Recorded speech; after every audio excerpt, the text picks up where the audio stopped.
La Sociedad Española de Radiodifusión presenta... Ser... ¡Viva la radio! Podcast. Siempre. ¿Estáis preparados para un diciembre con mucho y muy buen cine? Pues nos vamos a hartar porque el mes viene cargadito y además con el estreno de una de las películas del año, Emilia Pérez, el narco musical trans que triunfó en Cannes, que apunta a los Oscar y que protagoniza Carla Sofía Gascón, la actriz española que está revolucionando Hollywood. La analizamos a fondo y hablamos con ella y con Jacques Audiard. Además comentamos la última película de Robert Zemeckis con Tom Hanks y Robin Wright, las comedias españolas que buscan petarlo en este puente y otras propuestas. Y en televisión ponemos un poco de orden entre tantas novedades con las últimas series internacionales que merece la pena ver. ¡Acción!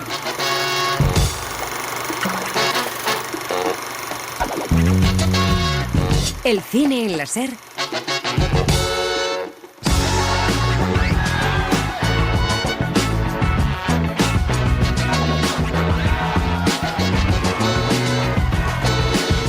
...2024 ha sido el año en el que el cine ha descubierto a Carla Sofía Gascón, una actriz española que había trabajado en los últimos años en México y que en mayo se alzaba, junto con sus compañeras, con el premio de interpretación en Cannes. Primera mujer trans en lograrlo y esperemos que esto deje de ser noticia, aunque sabemos que no será fácil. Decía Carla que es triste que colectivos que han sufrido en sus carnes la discriminación ahora sean quienes van en contra de las personas más vulnerables. Carla Sofía no quita ningún puesto de trabajo a nadie, hizo un casting y consiguió un papel que ha recibido buenas críticas internacionalmente. Ojalá esté nominada al Oscar. Sería una grandísima noticia por lo histórico de la nominación, porque se lo merece y porque es una actriz española que en nuestro idioma interpreta un papel que nos dice que negando la identidad y el derecho a ser quien uno quiere es como surge el mal. Da igual que quiten siglas, no se pueden negar derechos, tardarán más en conseguirse, pero la lucha seguirá. Nos lo ha enseñado la vida, pero sobre todo nos lo ha enseñado el cine, que ha ido siempre por delante de la política. Que tienes que ganar, que tengo que ganar. Que tienes que perder, que tengo que perder. Yo y mi doctorado, XXXL. Yo y mi puto salario, XXXS. Yo y mi corazón de piedra, XX muy duro. Yo y mis pompis mantecosas, XXX. ¿Cuánto tiempo más? ¿Cuánto tiempo más? Y la bola de mis discos. Bueno, semana de puente con adelanto de los estrenos y con el huracán Carla Sofía Gascón protagonizando una de las películas de la temporada. Emilia Pérez, un musical narco sobre lo trans, sobre la violencia en México, que dirige el francés Jacques Audiard y que ganó 2 premios en Cannes para sus actrices, la española, pero también Zoe Saldaña o Selena Gómez, y el segundo premio, el premio del jurado para la película. Aquí no hay culpables. No juzgamos a nadie. Por una nueva vida. Por un nuevo horizonte. La lucecita. Me dio papá, me dio tía, me dio rica, me dio pobre, me dio jefe, me dio reina, me dio aquí, me dio allá, me dio muerto, me dio viva, me dio dentro, me dio fuera, todo, nada. Se me olvidaba meter también en ese premio a Adriana Paz, la única actriz mexicana del reparto en ganarlo. Bueno, Emilia Pérez cuenta la historia de Manitas, un narco que cambia de género y se vuelve bueno, al que interpreta la actriz española, como decimos, Carla Sofía Gascón, que ha sido uno de los descubrimientos de la temporada. Miren al químico que lo nombraron ministro de algo. El químico era hace poco cuando ama para sus socios y familia a chingar. Una parábola de la exageración para que quizá tú en tu vida personal puedas entender que sí puedes salir de ese hoyo, por muy oscura que creas que es tu vida. Y eso creo que nos ha sucedido a muchísimas personas en este mundo que nos hemos visto a veces que no íbamos a poder salir de donde estábamos atrapados y de repente encontramos esa chispa, esa solución que hace que evolucionemos, que seamos mejores y que podamos salir de ese hoyo donde nos hemos metido. Entonces creo que Emilia sí que habla de eso más que de otra cosa, no que de todos los narcotraficantes. Ojalá lo hicieran, ojalá toda la gente maligna de este mundo y todos los asesinos y toda la gente que hace maldades o fechorías dijera, voy a ser ahora maravillosa y mejor persona. Pero siempre que me acuerdo de Emilia y siempre que hacía la película me acordaba de... Le dicen al capitán, al general, no me acuerdo, y le decían, en vez de matarlos, perdónalos, que verás cómo es mucho más gratificante para tu alma. Y siempre me acuerdo de ese personaje de la lista de Schindler cuando pienso en Emilia Pérez, de que es mejor perdonar que seguir haciendo maldad.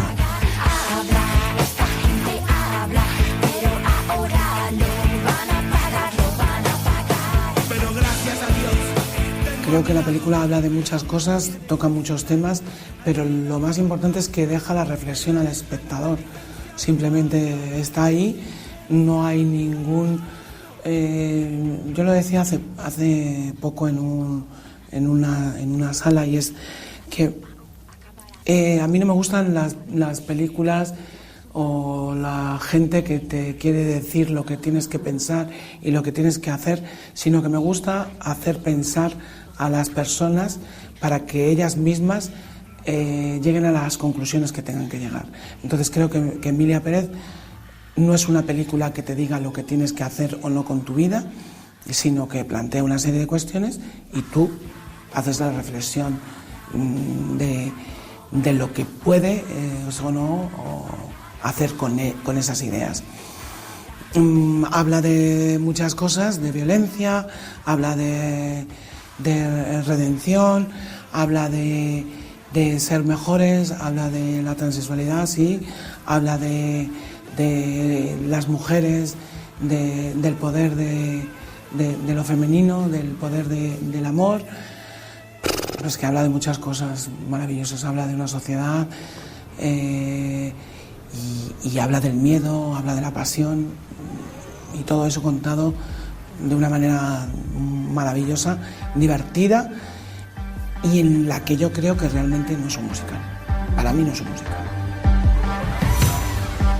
Hello, very nice to meet you. I'd like to know about sex change operation. I see. Sí, he tenido una libertad maravillosa y que yo no había tenido nunca a la hora de poder crear. Quizá también tengo que decir que me aproveché de que yo sabía español y él ni jota, entonces tenía esa ligera ventaja que supongo que a otras personas que trabajan con él en su propia lengua no les permite. Seguramente sea mucho más estricto a la hora de trabajar. A lo mejor me equivoco o no, pero la trayectoria que tiene él habla por sí sola, de los éxitos y de los películas que ha hecho. Entonces creo que para mí ha sido una conexión casi divina, una conexión de amigos, de a veces familia, de permitirme jugar con él a todo este rollo que se había inventado, y de que nos vemos y seguimos jugando, o sea, seguimos partiéndonos de risa de todas las tonterías. Me dice, habla tú, que yo estoy muy cansado, o me dice, cállate porque estás diciendo nada más que tonterías, o lo que sea. Él, o sea, jugamos y jugamos y jugamos. Jacques Audiard demuestra que no tiene miedo a ningún género, ha tratado historias de amor, ha tratado la violencia, el thriller, el retrato social, el western, y ahora se atreve con este musical que mezcla lo operístico, también la telenovela, con canciones de Camille y con un reparto tremendo. Nos contaba el director. Je me lève pas le matin en me disant quelle folie je vais faire aujourd'hui. C'est pas programmatique. No me levanto por las mañanas pensando en qué locura voy a hacer hoy. No lo tengo planeado así, pero la historia surgió a partir de leer una novela en la que había un personaje, un narco, que quería transicionar. Es una idea que nunca se me había ocurrido. Me inspiró y me estimuló tanto que empecé a escribir un guión en 2019. Rápidamente, y para mi sorpresa, surgió en forma de ópera. Era un libreto operístico que se dividía en actor. No eran tanto escenas, sino más bien cuadros. Eran personajes muy arquetípicos, buenos y malos, negros o blancos. Había poco desarrollo psicológico. Todo el trabajo posterior consistió en adaptar esta idea operística al musical. Y digo musical porque se canta, se baila, pero no se me ocurrió de forma evidente. No relaciono tanto la música con las imágenes, por eso prefiero decir drama musical o melodrama. Moi je dirais plutôt drame musical ou mélodrame, ça serait plus juste.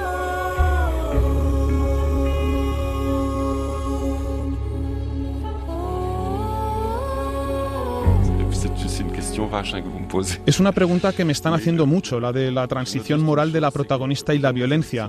Solo diré que en las últimas elecciones mexicanas 2 mujeres se postularon para la presidencia y hoy una de ellas es presidenta. Y al mismo tiempo, la semana pasada hubo 15 asesinatos en una región que no recuerdo. De todos modos, soy optimista. Creo que los hombres tienen un historial de mal y violencia evidente.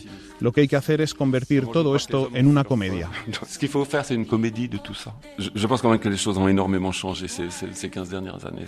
Creo que las cosas han cambiado enormemente en los últimos 15 o 20 años. Es un hecho. No sé si estamos alcanzando la paridad, pero algo realmente ha cambiado y algo está cambiando. Ese proceso no ha terminado. Por ejemplo, el personaje de Emilia cree en ello, quiere reparar el daño que hizo, quiere mejorar de alguna manera el mundo en el que vive, pero ese mundo la alcanza. Ella cambia, pero el mundo no. Las cosas van a una velocidad diferente. Aquí somos muy inteligentes, muy abiertos, muy fluidos, como dicen, pero hay que ir a Rusia. Je suis sûr qu'on est très intelligent, très ouvert, très fluide, comme on dit, tout ça. Mais bon, c'est nous, là, c'est autour de la table. Quiero quererme a mí misma. Je n'ai pas un savoir très grand sur toute cette culture, sur le genre, sur le gender y tout ça. No tengo mucho conocimiento sobre toda esta cultura sobre el género y en todo eso Carla Sofía fue mi profesora. Lo primero, es una gran actriz, es jodidamente buena y su propia historia es lo que hace que interprete de esa forma. Yo no sé lo que es vivir 25 años en un cuerpo que rechazo. Ella sí ha pasado por eso. Ahí está esa fibra de su interpretación, la emoción que transmite viene de eso. Podría decirte que he vivido eso con otras actrices, pero no. Hay una mezcla de potencia y de dulzura que es increíble. Ahí está su originalidad y la emoción que ella es capaz de transmitir. C'est son originalité, voilà, elle est faite de ça, et l'émotion qui viendra sera faite de ça. J'ai été obligé de constater que dans mes films, il y avait un thème qui revenait régulièrement. He visto que hay un tema recurrente en mis películas, que se repite con frecuencia. En De latir mi corazón se ha parado, en Lee mis labios y en Un profeta está el tema de a cuántas vidas tenemos derecho. Está esa pregunta, ¿cuántas vidas se nos permiten vivir? Sabemos cuánto cuesta la primera, en la que vivimos, pero si cambias tu vida, ¿cuánto cuesta la segunda? ¿Cuál será el precio a pagar por ello? Emilia Pérez quiere huir de ese cuerpo y en este movimiento de huida hacia su segunda vida debe dejar a sus hijos. Ese es el precio a pagar. Y el prix a payer, c'est le retour finalement. Quererme así toda, quererme así como soy. Sur ce qui est l'ADN du film, c'est l'ADN. Et puis je pourrais... je sais pas par où prendre. El ADN de la película es la ópera, es caricaturesca, es impura, es simplista. Si eres consciente como yo, la cuestión es ¿dónde pones el límite? Esto plantea la pregunta, ¿hasta dónde podemos llegar? ¿Hasta dónde podemos llegar en la simplificación? ¿Vamos tan lejos en lo grotesco y en lo kitsch? Yo asumo ese riesgo. Hay algo de impuro en el proyecto que se nos va de las manos, que tienes que aceptar. Asumo el riesgo de ser ridículo. Le risque exorbitant d'être ridicule. ¿A quién le dio de mis fuentes y cuyo misterio me falta como una estrella lejana?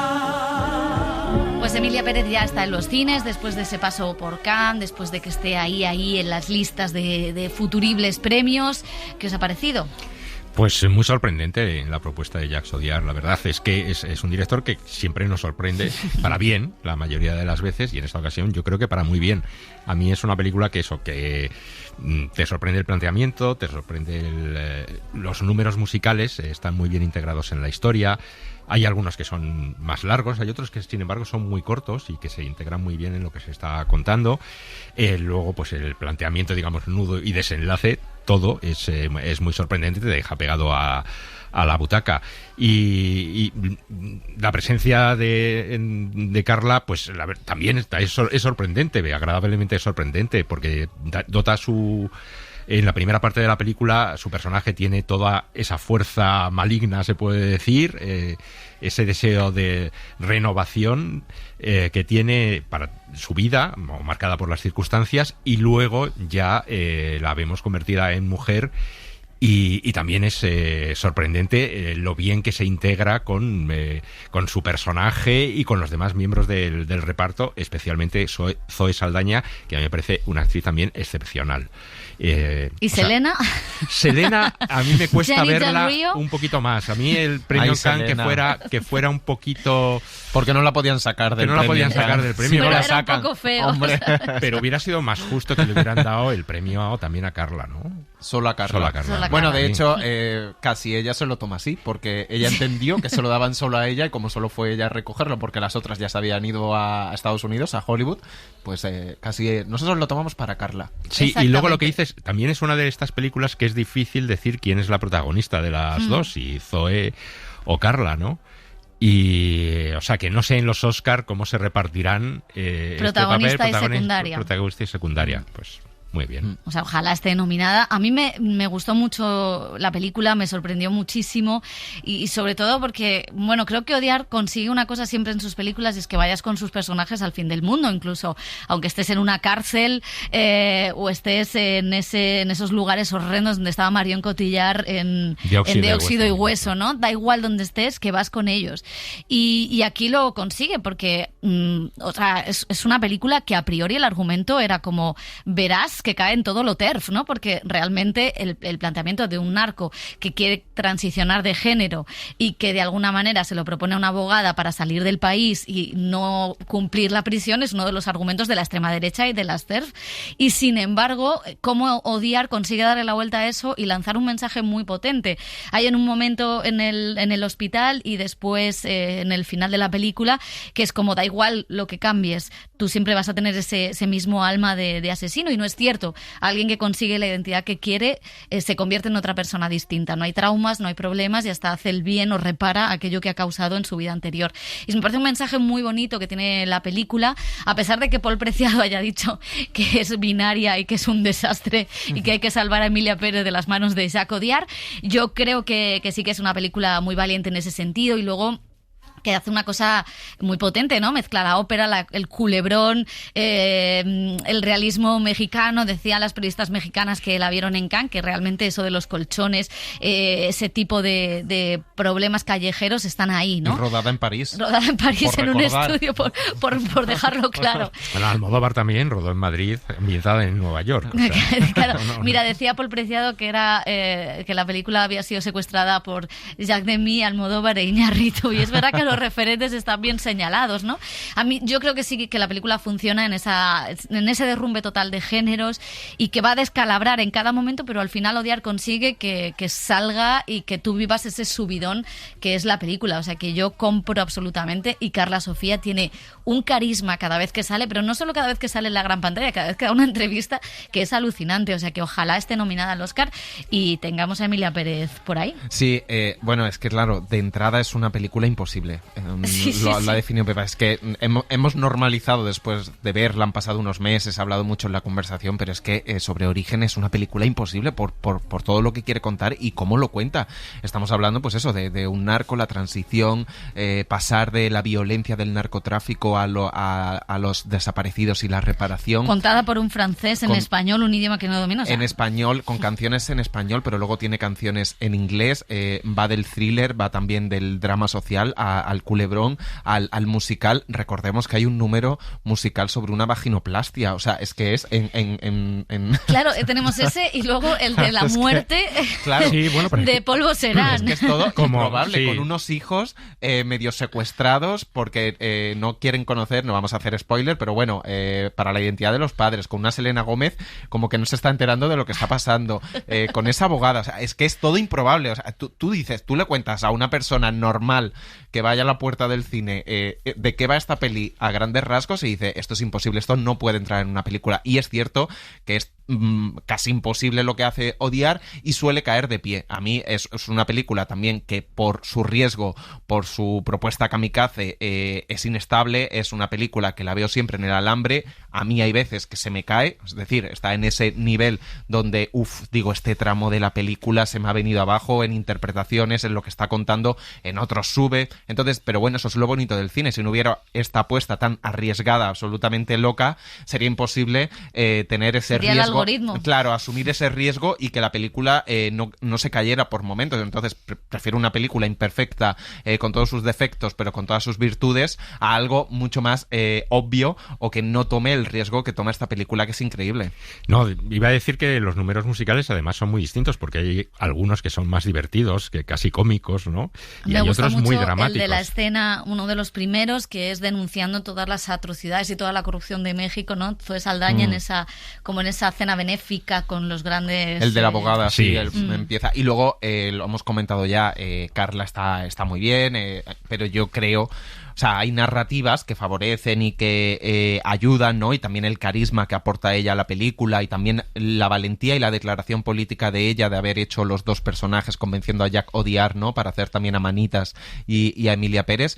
Por cierto, me sorprendió Jack Odiar en la entrevista que hemos escuchado que niega esa idea de transición moral que tiene la película. No se siente a gusto con esa idea. De hecho, ponía de ejemplo que en México las dos últimas candidatas a la presidencia son mujeres, ha ganado una mujer y sigue habiendo violencia en México, que es uno de los temas que sí salió en Cannes y con el que él a priori sí que se mostró a favor de esa idea en general de la película. Me ha sorprendido. Pero lo de Zoe Saldaña debería ser claramente la favorita al ir por secundaria para los Oscar, porque es un papel además muy bien. Ella quería volver a rodar en español, canta, baila, está fantástica. ¿Algo más que añadir? Nada, que nos gustan. Yo siempre defiendo mucho los musicales. Hay en otros espacios y programas que no les gustan los musicales y luego dicen, y para cerrar el programa, una canción. Eso es. Ya has convertido tu programa en un musical. No, además está bien porque hay muchos musicales este año y musicales muy diferentes. Hablábamos de Polvo Serán, que es también un riesgo. Decía Odiar que algunas de sus referencias, por supuesto, habían sido Los paraguas de Chesburgo de mí, donde también bajo esa historia de amor ñoña, pero estaba la guerra de Algeria, ¿no? Sí. O Cabaret, que tiene el nazismo detrás, ¿no? All That Jazz, que también claro. habla de la muerte. También os digo que siendo un poco malo... se sigue negando un poco lo de musical. En este caso ha sido más tibio, pero para Carla ha llegado a decir, para mí no es musical. Lo entiendo porque es la forma en que ella lo ha trabajado y demás, pero es que Odiar también dijo, es que no me siento, no lo siento tanto un musical como un melodrama con música, que yo entiendo todas esas matices. pero que está muy bien, que además eso es una reiteración, porque melodrama, la propia palabra, viene de melos. No, y que tiene que tener una estructura musical, melodrama. Pero bueno, no es nivel Joker. No estamos en ese punto, estamos en llevar a la gente al cine, Eso que también es importante para el cine de autor. Bueno, vamos con otro director clave en el nuevo Hollywood, al que muchas veces se le suele olvidar. Es Robert Zemeckis, creador de películas como Forrest Gump, Regreso al futuro, mi favorita, La muerte os sienta también, ¿Quién engañó a Roger Rabbit? La verdad es que tiene una de las filmografías más asombrosas y sorprendentes, y ahora dirige Here, que es un drama donde varias familias de diferentes generaciones formaron su hogar en torno a una única habitación. Papá, quiero presentarte a Margaret. Encantado, Margaret. Encantada, señor Young. ¿Cómo vuela el tiempo, verdad? Desde luego. Tom Hanks y Robin Wright trabajando de nuevo juntos en esta historia que se basa en una novela gráfica que fue todo un fenómeno y que ha reeditado ahora Salamandra Graphic, del autor Richard Maguire. There's a core story, and that's the Tom and Robin story. And it's the story of basically mine and Eric's generation. And it's a block of a couple of decades that happened. Y dice que Tom Hanks y Robin Wright son el corazón de esta historia, es la historia de nuestra generación, son varias décadas que la gente solo ve desde esa mirada, desde que son niños hasta que van envejeciendo, y luego hay otras historias de otras épocas que van ocurriendo pues en esa misma ventana de esa casa. Bueno, pues para Tom Hanks la historia, decía el actor, tiene mucho que ver con la propia narrativa del cine. This was actually the cinematic narrative, the visual narrative of it, not just shots. but also the sensibility of what is time and Decía what Tom is Hanks space. que tiene que ver con esa sensibilidad, ¿no? De qué es el espacio y el tiempo, y el tema de la película es el aquí y el ahora, pero sobre todo el aquí, que ha pasado, ¿no? Durante todo este tiempo en estas coordenadas geográficas, desde pues el hijo de Benjamin Franklin hasta el futuro, desde los indígenas hasta esta familia que conforma él con Robin Wright. Bueno, y por último, Zemeckis defendía uno de los asuntos que más se ha comentado de la película, y es el rejuvenecimiento digital.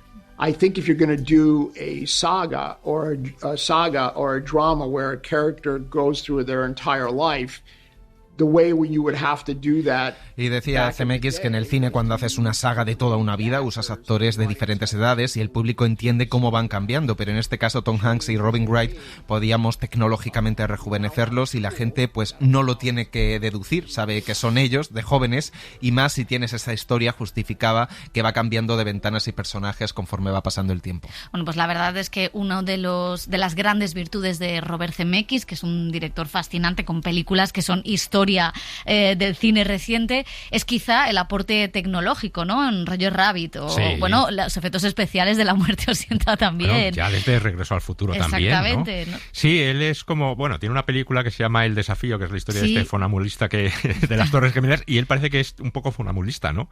Que se mueve siempre ahí en el equilibrio de buscar el más difícil todavía, tecnológicamente hablando, ¿no? Y ha aceptado los desafíos, que luego hay otros como James Cameron que los han desarrollado mucho mejor, pero en La muerte os sienta también, pues ya jugaba con muchos efectos, ¿no? De esos rejuvenecimientos, bueno, cuerpos que son perforados por balazos. Es un poco la versión, la Sí. precuela de la sustancia, realmente. Sí, un poco la precuela de La sustancia, efectivamente, ¿no? Y a mí es un director que me cae simpático, tiene historias que son un poco ñoñas. A mí Forrest Gump la sigo defendiendo, me sigue gustando y emocionando en algún punto.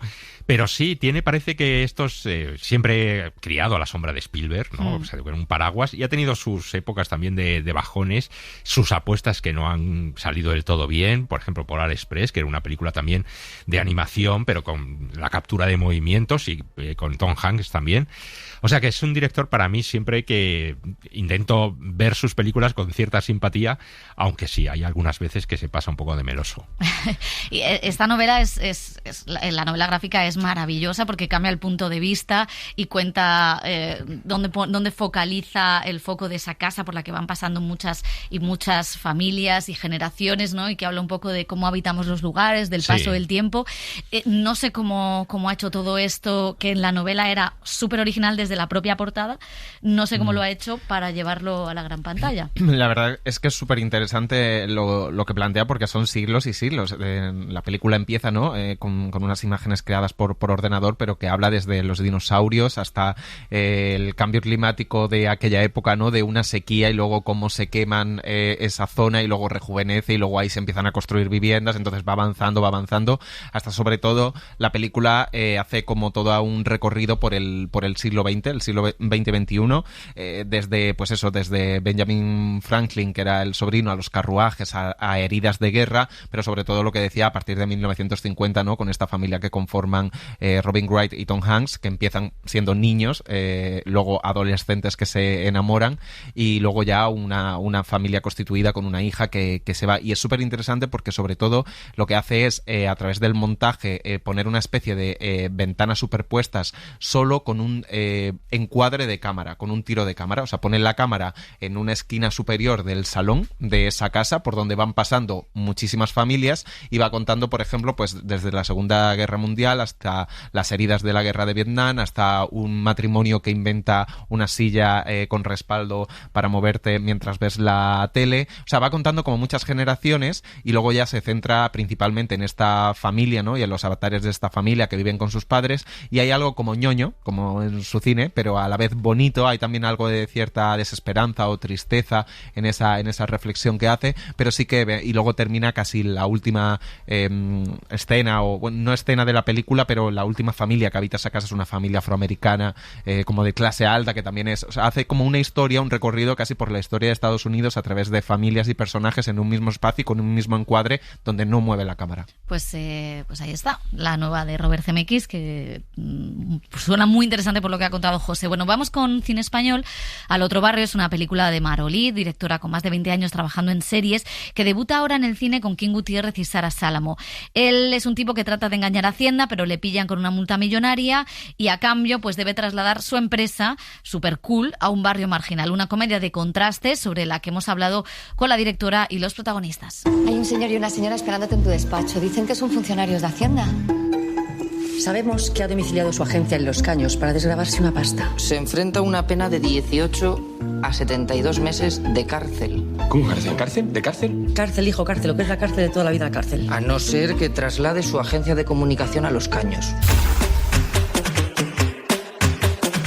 Yo me crié en Vallecas, es decir, yo he vivido el Vallecas de los 80, de los 90 y estoy viviendo el Vallecas que se vive ahora y te das cuenta que sigue habiendo un montón de prejuicios, muchísimos prejuicios. De hecho, hablando con los actores nuestros, con Javier Herrera, con Hansa, con Chris, con todo el grupo que viene de segundas generaciones, terceras generaciones, que vinieron a vivir a España sus papás, te siguen contando que siguen recibiendo cosas muy tremendas en la vida social. Entonces, hay algo ahí que yo dije, esta peli hay que hacerla, porque hay que contar que, pues eso, que hay que acabar con los prejuicios de una vez, que vengas de Perú, que vengas de Marruecos, que vengas de Guinea Ecuatorial, que vengas de... Da igual, tío, eres un ser humano, punto pelota. Entonces, a través de eso, jugando con la comedia, ¿sabes? Me pareció todo súper atractivo. Y encima, claro, yo dominaba el barrio. Para mí era fácil hacerlo, ¿sabes? Entonces... de hecho, fíjate, la directora de arte también es de Vallecas. Nos juntamos ahí una pandilleta buena de barrios que dijimos, vamos a darle esa verdad, ese carrito de supermercado tirado, ese colchón quemado, ese tal. Porque al final los barrios tienen una cosa muy bonita. Al final los barrios son seres humanos y muchas veces son obreros. A lo mejor no les ha ido tan bien como al que dicen el barrio de Salamanca, pero se ha tenido que buscar la vida. Que a veces se caen en sitios peligrosos, se caen. Pero nosotros hemos querido hacer una comedia blanca, bonita, ¿sabes? Donde la gente se lo pasa bien, pero al mismo tiempo piensa un poco, ¿sabes? Que no se vaya a casa con, me he reído. No, amigo, te has reído y has pensado un poquito. Necesito contratar a 3 personas en 2 horas. Frankie, que estás en el barrio con más paro de toda España. Trabajé en un almacén, pero se quemó. Hostia, Mendoza. Ese es el tío más chungo del barrio. Tú y yo somos iguales, empresarios, pues que queremos lo mejor para este barrio. Hoy yo salí a gastar por si mañana me muero. Yo quiero vacilar, que de aquí nada me llevo. Intento rehuir un poco de estos personajes estereotipados de la novia del prota, la mujer sexualizada, la guapa tonta. Bueno, ya he experimentado esa energía en ocasiones y me interesa trabajar en otro tipo de proyectos y realmente me lo daba. Era una comedia con un gran reparto, con un personaje que tiene un giro de guión que me interesa, con una energía muy distinta a lo que he probado antes y pues eso, no necesariamente tiene que haber una trama amorosa como punto de partida. Y Kim la define como una comedia empresarial de extrarradio, ¿es? Sí, de enredos y disparates. Todo eso y me parece un combo fabuloso y como ya he comentado había trabajado en otra serie con Mar Olive y estar en su ópera prima me parecía un regalo. Creo que por un lado está el cine social y por otro está el que existe la oportunidad de entretenimiento con esto. Que al final esta película es lo que pretende, es una película con marcada vocación comercial y de entretenimiento y es posible hablar de ambas cosas y es posible reírse sin el culo apretado. Quiero decir, habiendo... la licencia creativa. Nos asesoramos muy bien, os asesoró muy bien. Titular, ¿no? Bueno, ya. Ya está. Remonta eso. Vale. Se asesoró muy bien la producción con colectivos pertenecientes al barrio del que hablábamos, si aquello que decíamos en el guión podía ser ofensivo para alguien. Y una vez tuvimos el ok, la verdad es que fue relajante, como ya he dicho, porque entonces te puedes lanzar a hacer humor sabiendo que estás en el terreno correcto, ¿no? Me parece osado. Yo la verdad es que la primera vez que leí el guión, hay cosas que... ¡Ostras! Otra comedia española que llega a cines esta semana es ¿Quién es quién?, de Martín Cuervo, con Kira Miró y Salva Reina, junto a Elena Irureta y la actriz de 20.000 especies de abejas, Sofía Otero. La historia de una familia que despierta con los cuerpos intercambiados entre ellos. Si os dijera que mi familia es normal, os estaría engañando. Mamá, fumar mata. Yo sí que voy a matar a alguien. Pero nos apañábamos, hasta el día que todo saltó por los aires. ¿Tú crees que los deseos se cumplen?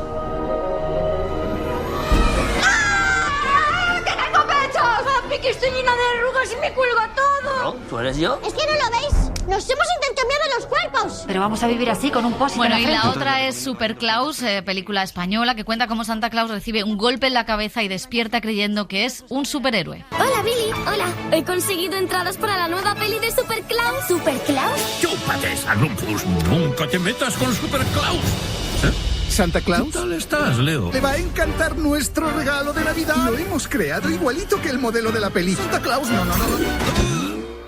Yo soy Super Claus. ¡Santa Claus! ¡Blanca Navidad! Bueno, y de Cannes llega también Camboya 1978. Es una película del director camboyano Ritipan que recrea una famosa entrevista que realizaron 3 periodistas franceses en el 78 en Camboya al dictador Pol Pot. Una de esas periodistas la interpreta la actriz Irene Jacob.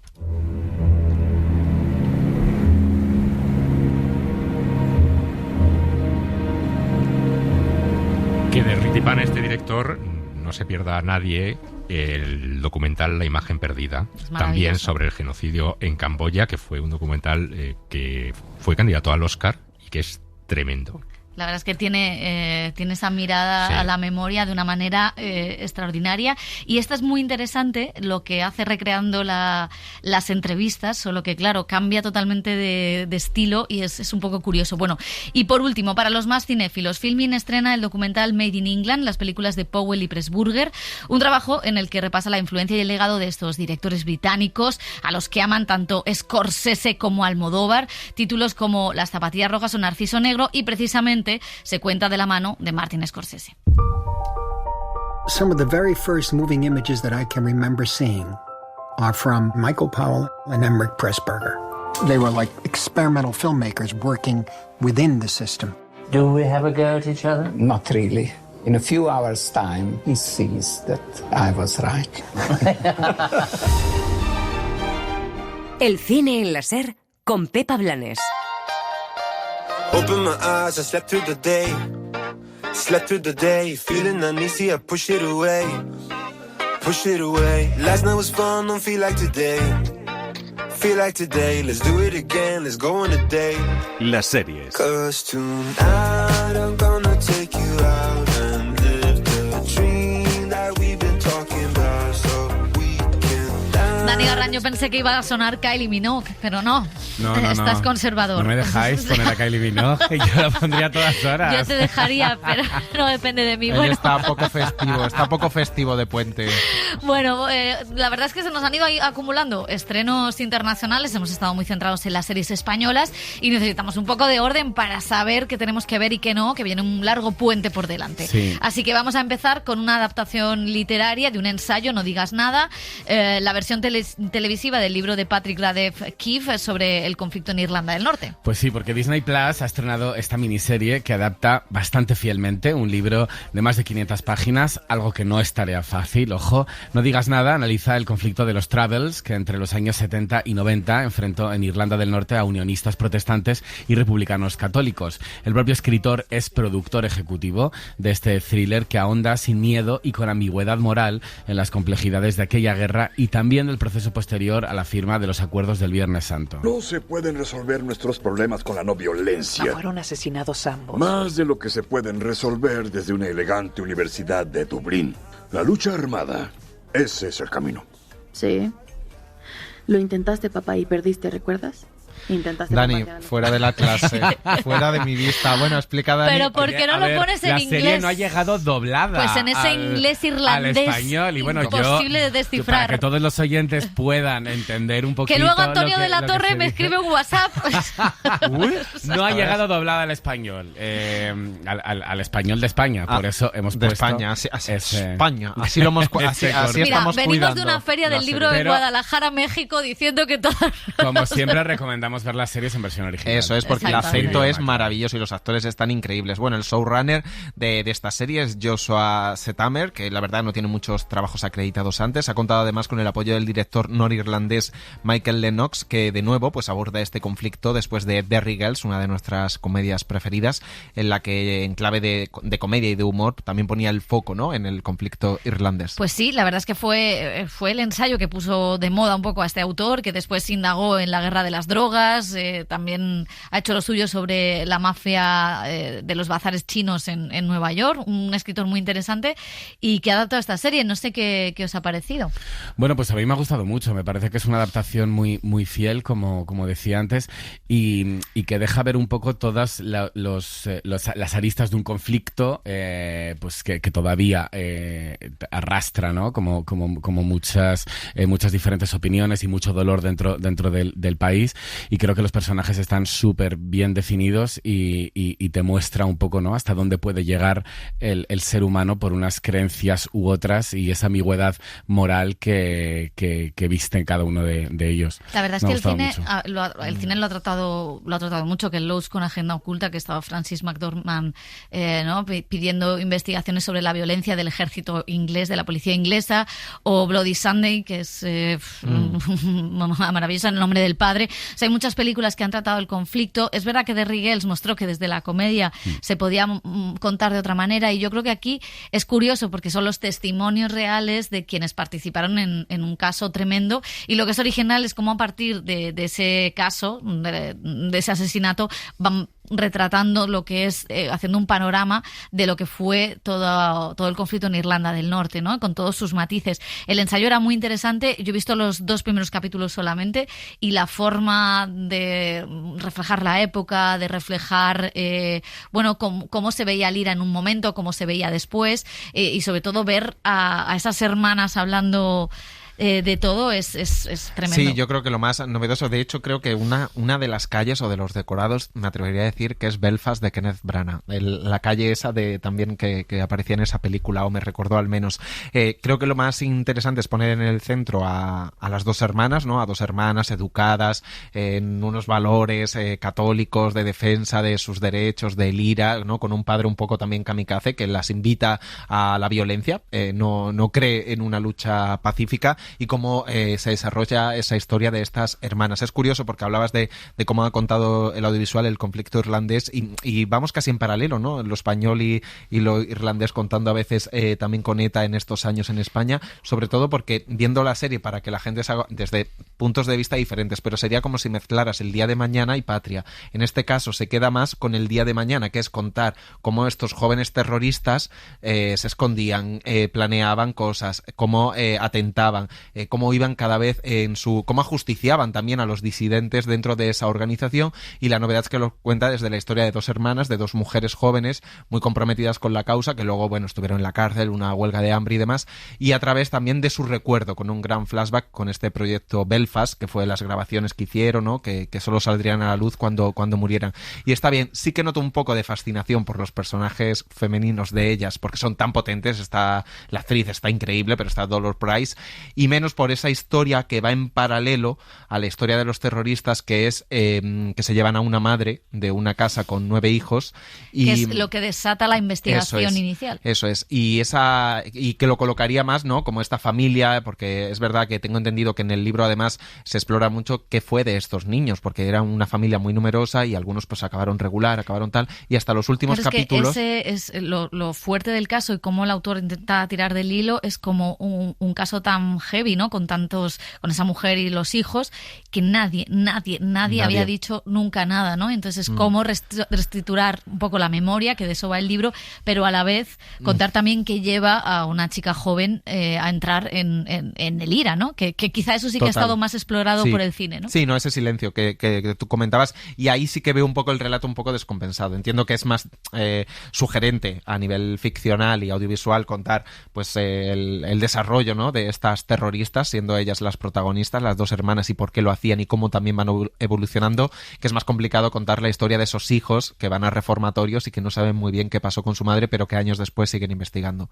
Pero es fantástica, ¿eh? Bueno, pues primera recomendación. Vamos a seguir con adaptaciones literarias, pero al igual que pasó con El Señor de los Anillos, Dune también tiene precuela en forma de series de televisión.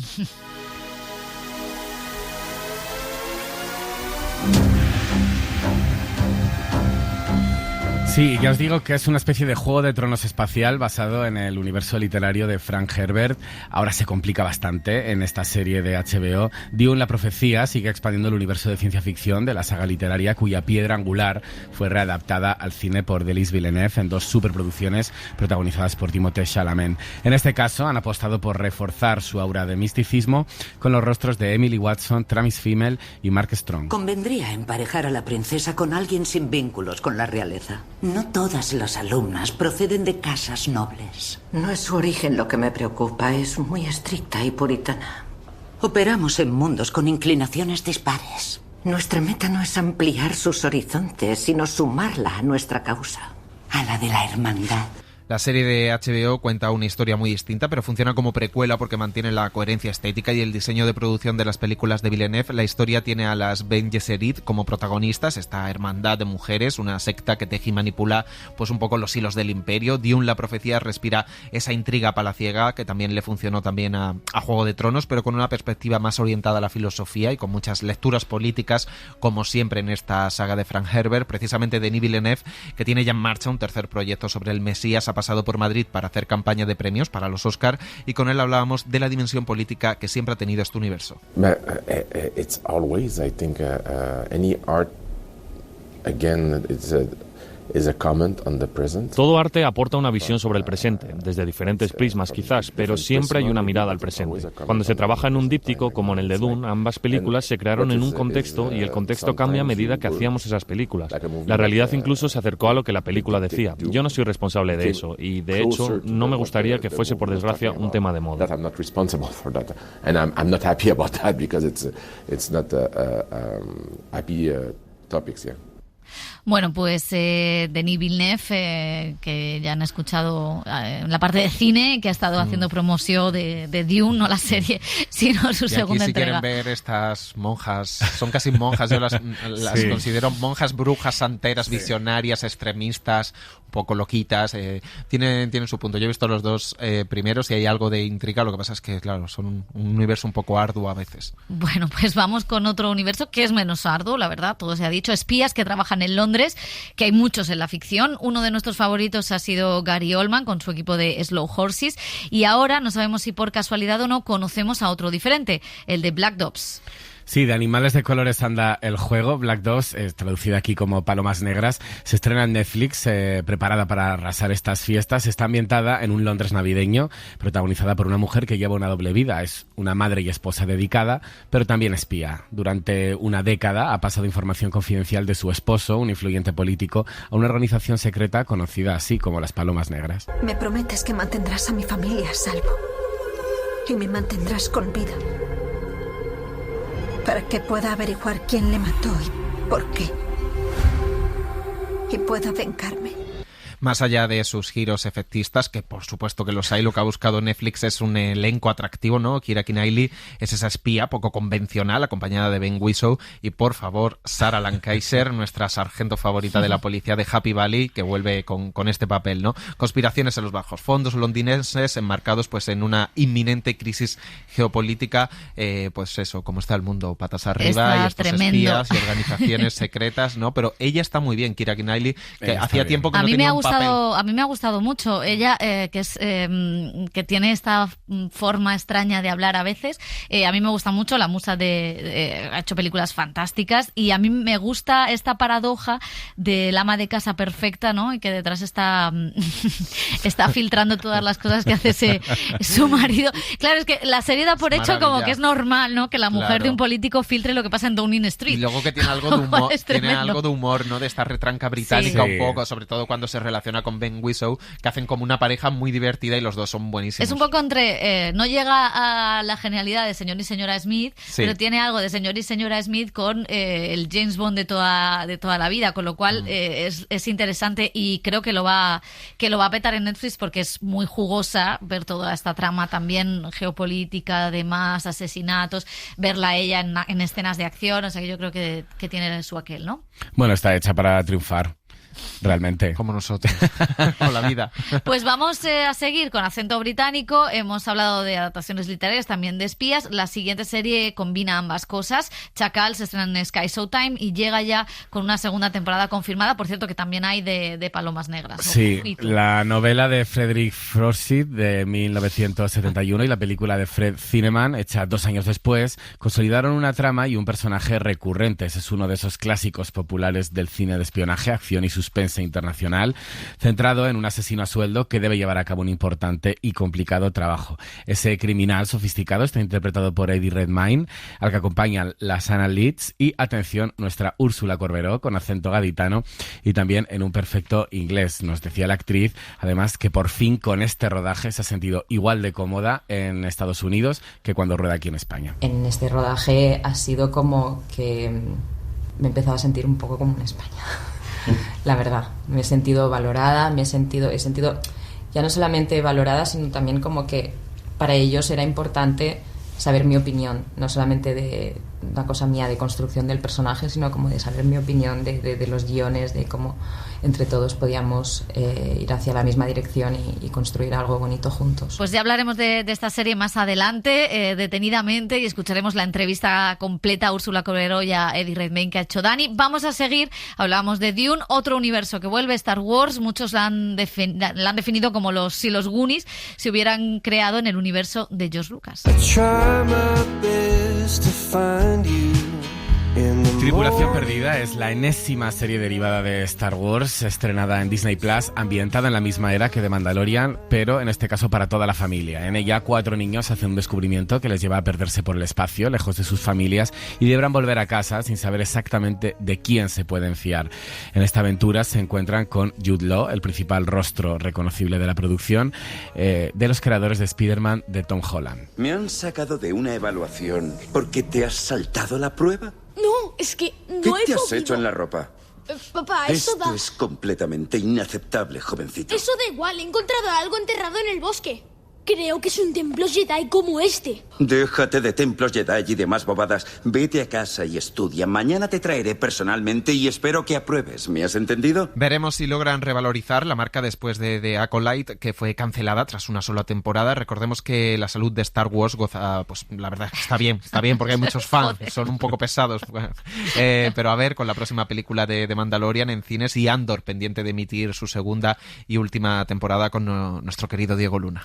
Bueno, pues tenía todos los ingredientes para ser una de las grandes series del año. Para algunos estará en los tops, para otros no. Ya para veremos Pepa. En el nuestro. Tengo que hacer muchas cuentas. Bueno, Alfonso Cuarón dirigiendo a Kate Blanchett como la gran protagonista, pero quizá, disclaimer, pues no ha cumplido con todas las expectativas. Sí, porque recordemos que el director mexicano dijo en Venecia que no sabía hacer televisión, que había desarrollado Disclaimer como una película de 7 horas. Chupito. La adaptación del libro de René Knight se ha emitido en Apple TV Plus, un juego narrativo que pone en el foco a una periodista llena de secretos interpretada por Kate Blanchett. Vicenç Batalla, corresponsal de la SER en Francia. ¿Qué tal? ¿Cómo estás? Hola Pepa, muy bien. Bueno, te hemos tenido, la verdad, inaugurando Notre Dame, liquidando al gobierno francés o lo que queda de él, pero te ha dado tiempo para hablar con Alfonso Cuarón, porque ya se ha acabado la serie Disclaimer y ya podemos hacer spoilers sin problema, que nadie nos meta una demanda. Sí, la realidad supera la ficción a veces.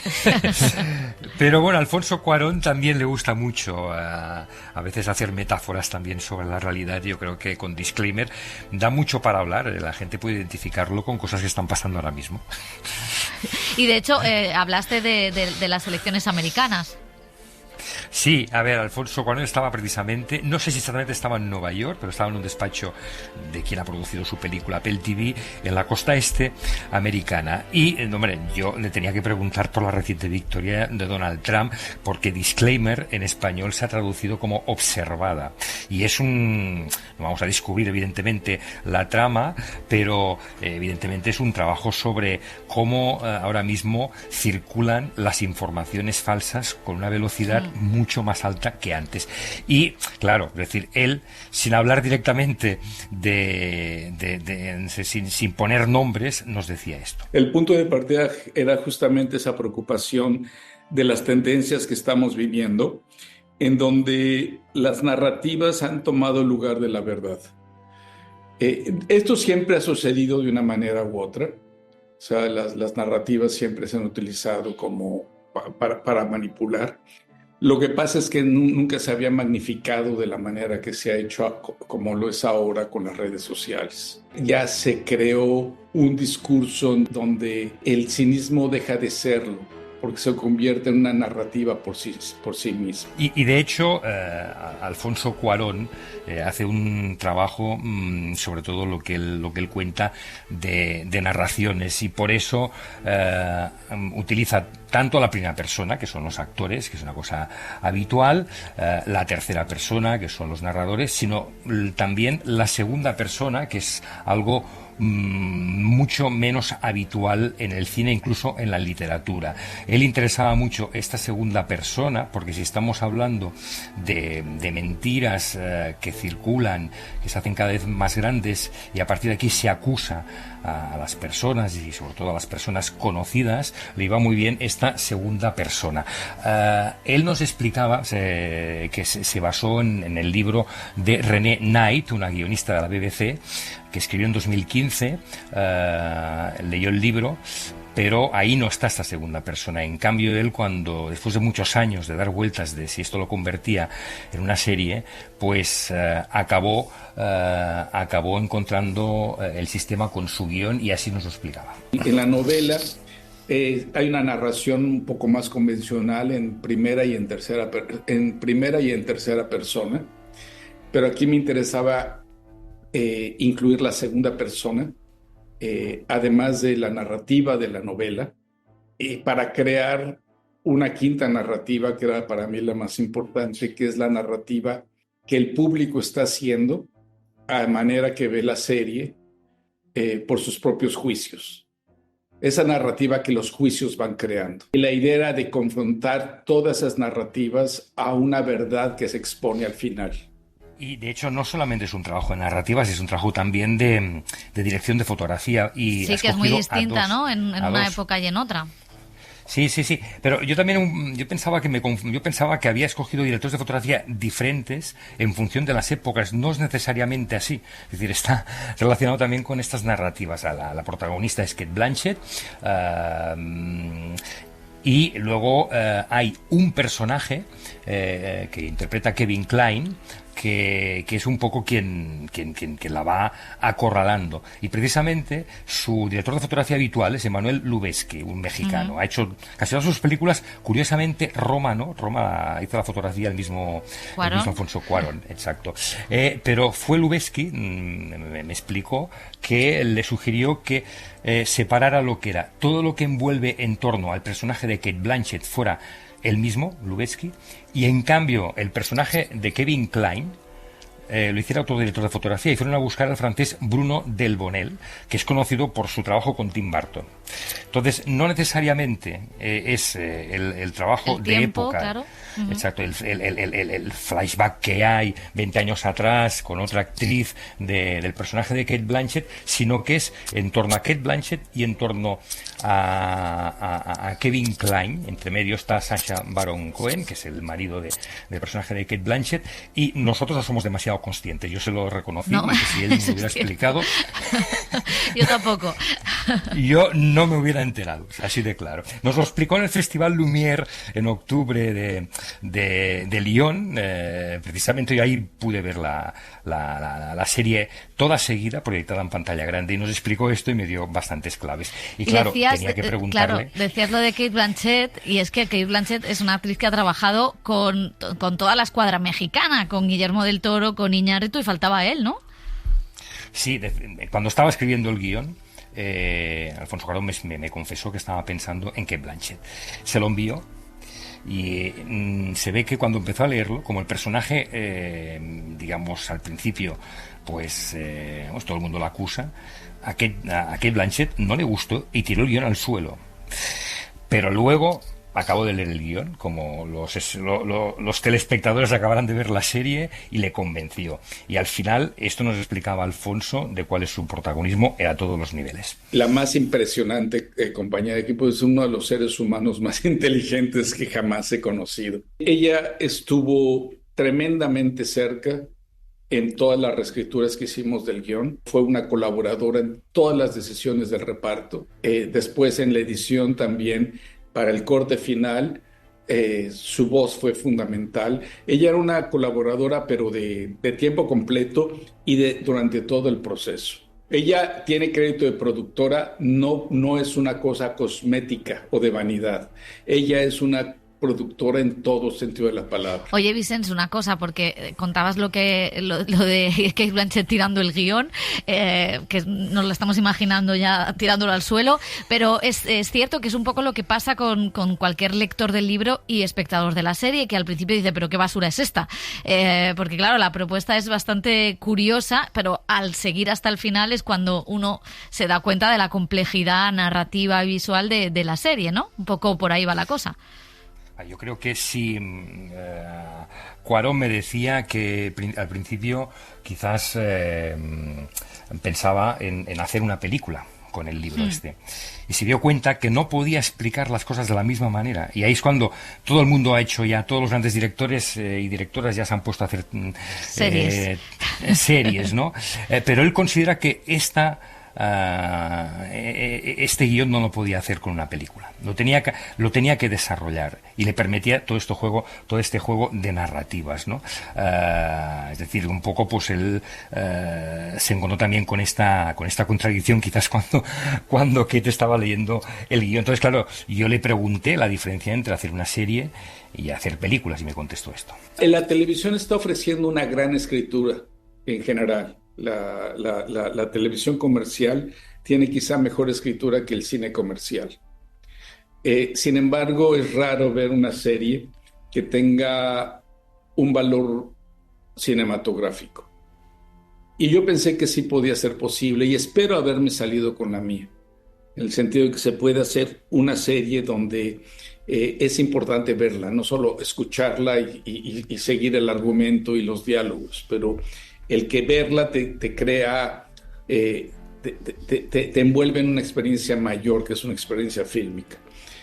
¿Quisiera explorarlo alguna otra vez? Sí. Por el momento ahora quisiera hacer algún proyecto mucho más corto. Fueron muchos años para hacer esto, y ahora quisiera hacer una película. Bueno, pues ojalá con una película y en español, que es lo que queremos todos. Otra Roma. Ahí le di cita yo, quizás en Lyon, porque él es muy amigo del director del Instituto Lumière y delegado general del Festival de Cannes, Thierry Frémaux, y seguramente la pasaría a presentar por aquí. Sí, y por Cannes, también confío en eso. Oye, ya para depende si lo paga una productora de televisión. O Netflix. En Cannes ahora mismo están enfadados unos con otros. Sí, sabemos esa leyenda. Solo para acabar, la serie, dices, ha estado en la lista de lo mejor del año para algunos medios franceses, no así Emilia Pérez. O sea, hay diversión de opiniones con respecto a lo que ha pasado en España. Bueno, sí, es decir, la revista Los Inrecuptibles, un 1 de diciembre, ya saca el resumen de lo mejor del año. Emilia Pérez, los críticos de Los Inrecuptibles, como pueden ser los de Cahiers de Cinema o los de Liberación, no son muy amigos de lo que hace Jacques Audiard, y tampoco en este caso, aunque lo han dejado mejor que otras películas anteriores. En cambio, sí, es decir, Liberación me parece que dijo que quizás es lo, dentro de lo que ellos consideran que no es muy bueno, es lo mejor que ha hecho Jacques Audiard. En cambio, Los Inrecuptibles no la ponen la mejor, pero la serie, que aquí se ha conservado el nombre original, Disclaimer, la ponen la 9ª mejor serie de televisión del año, y en general las críticas en Francia han sido muy buenas para la serie de Alfonso Cuarón. Bueno, pues siempre es interesante ver lo que opinan los críticos de otros países. Vicens Batalla, te dejamos que vuelvas a Notre Dame y a la política francesa. Muchas gracias. Sí, porque tenemos muchas cosas que explicar de política también. Adiós. El cine en la SER con Pepa Blanes.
Suscríbete al Cine en la SER.